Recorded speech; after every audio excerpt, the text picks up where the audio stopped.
તમારા ઘરમાં તમારા સિવાય કૃષ્ણ ભક્તિ કોણ કરે? બધા જ બધા જ દ્વારકાધીશના fan. બધા જ કારણ કે અમે એના ઉપર જ છીએ. અમારો ગૌ બ્રાહ્મણ પ્રતિપાલક કહેવાય છે અને જે રોજીરોટી આજીવિકા કહી શકાય પણ એ પણ દ્વારકાધીશ મંદિરથી જ રિલેટેડ છે.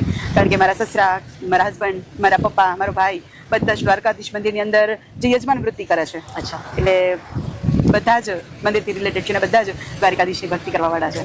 તો તમને આખા પરિવારને દ્વારકાધીશની સેવા કરવાનો મોકો મળ્યો છે. ચોક્કસ. હા, સરસ. તમે એક માતા છો, તમને 2 પુત્ર છે, તો તમે કૃષ્ણની એવી કઈ શીખ છે જે તમે તમારા પુત્રને આપવા માંગશો? એકચ્યુઅલી મારા દીકરાને જ નહીં પણ હું આજની લગભગ જનરેશનને જોઉં છું, જે નેક્સ્ટ જનરેશન છે એને જોઉં છું કે ભાઈ એ લોકો જલ્દીથી કંટાળી જાય છે, જલ્દીથી એ લોકોને બધું નવું નવું જોઈએ છે. કારણ કે જે રીતે એ લોકો ઇન્સ્ટાગ્રામ સ્ક્રોલ કરે છે એ રીતે જ એ લોકોને બધું બદલાતું જાય છે, બધું ફટફટ નવું નવું જોઈએ છે અને નાની નાની વસ્તુમાં પણ એ બહુ જ ઇરિટેટ થઈ જાય છે. લાઈક પણ તમે કૃષ્ણને જુઓ કે કૃષ્ણની લાઈફમાં માત્ર 6 દિવસના કૃષ્ણ હતા અને પૂતના જેવી રાક્ષસને મારવા માટે આવી ગઈ. વિચાર કરો કે આટલી મોટી જે કેટલી મોટી મુશ્કેલી કહી શકાય એમ.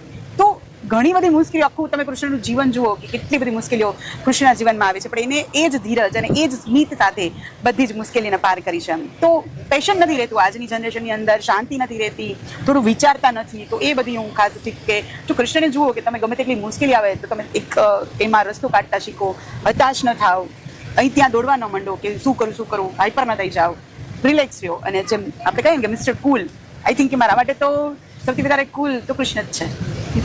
કુલ કૃષ્ણ. પણ વાત સાચી કરી તમે. એકચ્યુઅલી આજકાલ આપણે બધાને જ અને આવનાર પેઢીને પણ ખાસ કરીને એ ધીરજ, એ પેશન્સ એ રાખવાની જરૂર છે, જે ધીરે ધીરે આપણે જોઈએ છે કે ઘટતું જાય છે. એટલે બહુ જ સુંદર વિચાર છે.